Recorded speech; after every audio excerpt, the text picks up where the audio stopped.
Hush Chapter 2. The Proposal. The coffee shop Alexander had suggested was neither pretentious nor divey, a carefully neutral territory in the West Village where neither of them would feel out of place. Olivia arrived 10 minutes early, a habit ingrained by her journalist training, and chose a table near the back with a clear view of the entrance.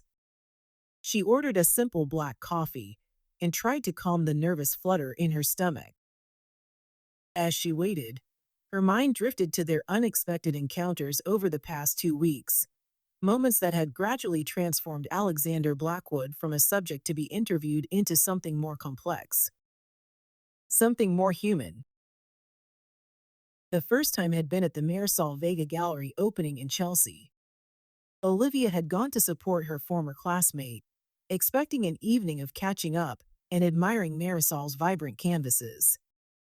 She hadn't expected to find Alexander Blackwood standing alone before a painting titled Halfway Home, his expression unguarded in a way she hadn't seen at the gala.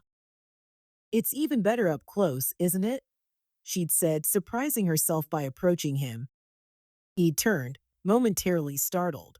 "Olivia, I didn't expect to see you here. Marisol was 2 years ahead of me at Columbia," she'd explained. "I wrote one of her first profiles when she was still showing in cafes in Washington Heights." They'd moved to a quiet corner of the gallery, away from the circulating crowd, and somehow found themselves sharing stories of divided childhoods, his summers in France versus the rigid expectations of New York, her life straddling Dominican culture at home and American society outside. "My mother was French," he told her, his voice softening with memory. "I spent my childhood summers at her family's home in Provence. 2 months of freedom, followed by 10 months of performance." Performance? "Being a Blackwood," he clarified. "In France, I was just Alexander, my grandmother's American grandson, who spoke French with a funny accent and climbed too many trees. In New York, I was Alexander Blackwood III, heir to a legacy, a fortune, a set of expectations that felt like a suit tailored 2 sizes too small." Olivia had recognized the feeling immediately. Two worlds, two versions of yourself. Exactly. He'd taken a sip of wine, his gaze distant. "When my mother died, I was 14. The French summers ended.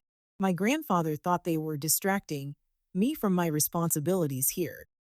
She'd shared her own stories then, the Sancocho incident in third grade, her father's proud response, the constant navigation between cultures. For a brief window of time, they'd been just two people recognizing themselves in each other's experiences, the weight of their public personas temporarily lifted. The second encounter had been even more unexpected.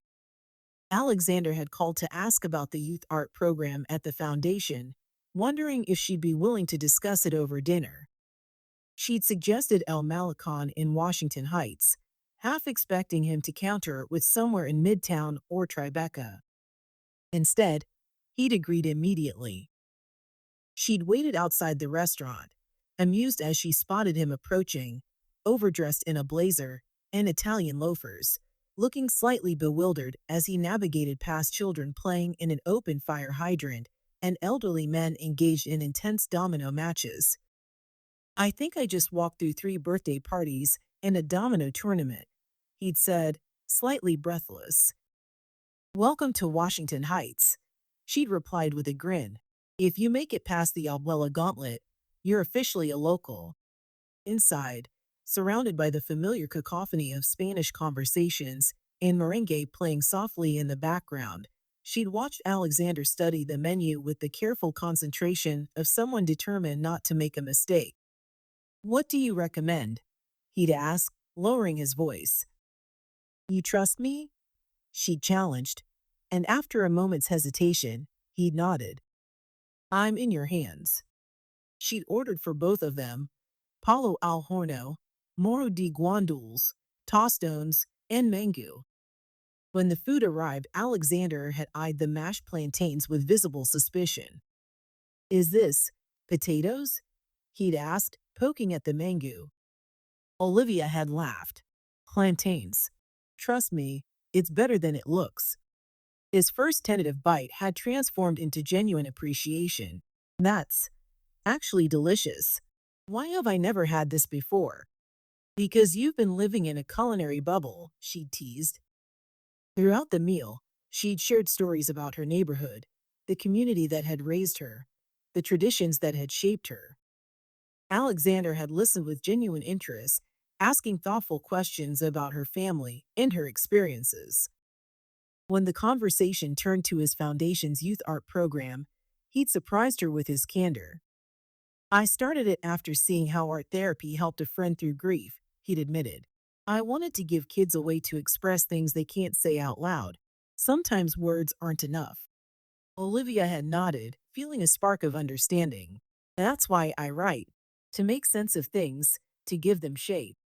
By the time they'd lingered over flan and Café con leche, trading childhood embarrassments and laughing more freely than she'd expected, Olivia had realized she was enjoying herself, enjoying him.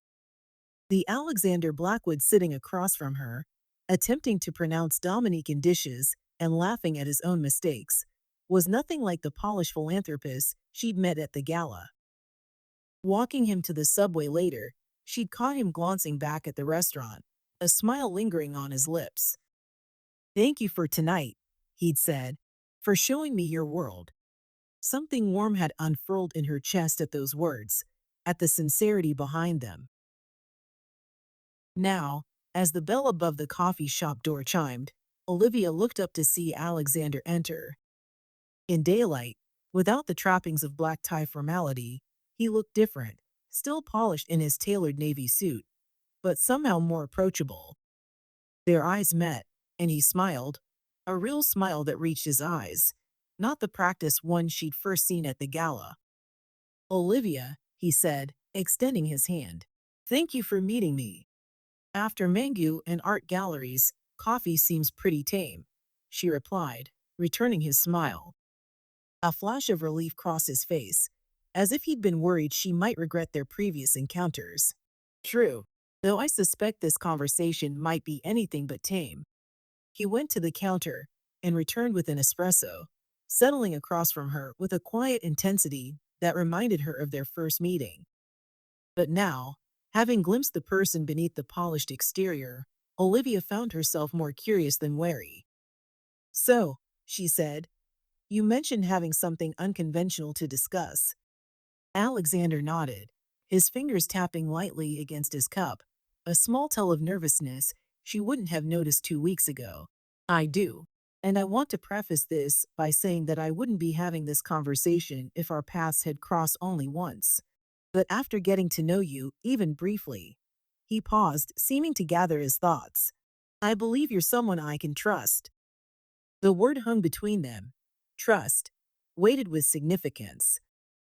Olivia felt its importance, recognized that for someone in Alexander's position, trust was likely a rare and precious commodity. I appreciate that, she said simply, and I hope I've earned it. He took a deep breath. What I'm about to propose is unusual. I'd appreciate it if you'd let me explain fully before responding. Olivia nodded, her reporter's instincts on high alert despite the growing rapport between them. My grandfather died 5 years ago, Alexander began, his voice steady, but with an undercurrent of tension. He left the majority of his estate, approximately $500 million, in a trust that I can only access under specific conditions. Olivia's eyebrows rose slightly, but she remained silent as promised. The primary condition is that I must be married before my 35th birthday, which is 10 months from now, and I must remain married for at least 5 years to retain control of the assets. That's, Olivia searched for the right word. Archaic. My grandfather was an archaic man, Alexander said, a hint of bitterness coloring his tone. He believed in dynasty, legacy, traditional values. He wanted to ensure the Blackwood name would continue. Olivia thought of their conversation at the gallery, of the expectations that had shaped Alexander's life. And you don't share those values? Alexander met her gaze directly, and she saw something shift in his expression, a decision being made, a risk being taken. I can't. The simple words carried weight. and Olivia understood immediately. "You're gay," she said quietly. He nodded once, his expression a careful mask that didn't quite hide his vulnerability. A fact my grandfather suspected but refused to acknowledge. Hence the marriage clause in his will, his final attempt to force me into the life he wanted for me. Olivia felt a surge of empathy, remembering how he'd spoken of his childhood performance as a Blackwood. "I'm sorry, Alexander. That's cruel." "It was entirely in character," he replied with a shrug that didn't quite hide his hurt. "The question is what to do about it." Olivia took a sip of her coffee, mind racing. "Why are you telling me this?" Alexander leaned forward slightly, his voice low but clear. "Because I'm proposing a solution that could benefit us both. A marriage of convenience. What used to be called a lavender marriage. On paper, we would be husband and wife. In reality, we would be partners in an arrangement that allows us both to live the lives we choose." The coffee shop seemed to fade around them as Olivia processed his words. "You want to marry me? A woman you just met." "A woman I've come to respect," he corrected gently.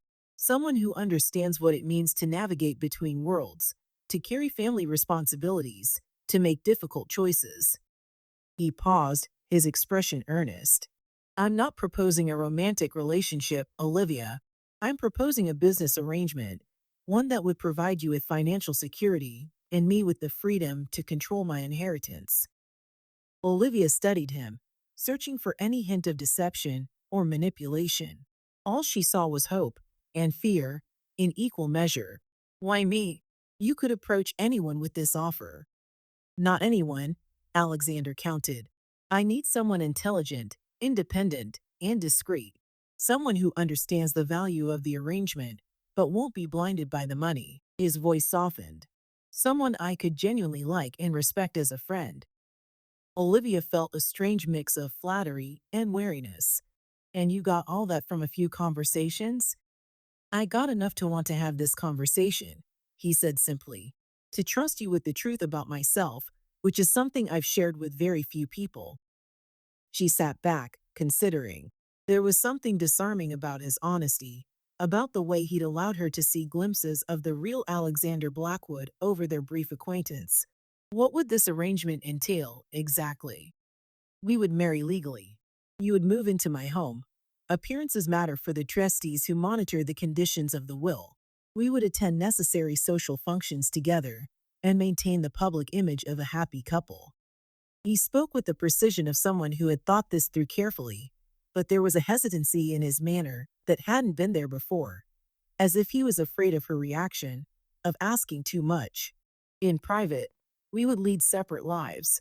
You would have your own suite of rooms, complete privacy, and the freedom to pursue your career and personal relationships with discretion." "And financially?" Olivia asked, getting to the heart of the matter. Alexander's expression grew more confident here, on familiar ground. "You would have access to joint accounts for household and personal expenses. We would establish a trust in your name with a significant sum, let's say $10 million, that would be yours regardless of how long the marriage lasts. After the required 5 years, we could divorce amicably, and you would receive an additional settlement." Olivia nearly choked on her coffee. $10 million? Is that not sufficient?" Alexander asked with genuine uncertainty, and Olivia was reminded of the vast gulf between their worlds. A gulf that had seemed smaller over plantains and art, but now yawned wide again. "It's more than sufficient," she managed. "It's life-changing." Alexander nodded, his expression softening. "That's the point. This arrangement would change both our lives, hopefully for the better." Olivia's mind was spinning. The practical part of her brain was already calculating what this would mean for her abuela's medical care, for Miguel's education, for the financial security her family had never known. Another part was raising red flags about living a lie, about the ethical implications, about what she might be sacrificing. She thought of their dinner in Washington Heights, of Alexander's willingness to step into her world, to try new things, to listen to her stories. She thought of the gallery, of their shared understanding of living between worlds. There was a foundation here, not of romance, but perhaps of friendship, of mutual respect. What about children? She asked suddenly. Does your grandfather's will specify that? No, Alexander said, though the trustees might expect it eventually. We could discuss options if that becomes an issue.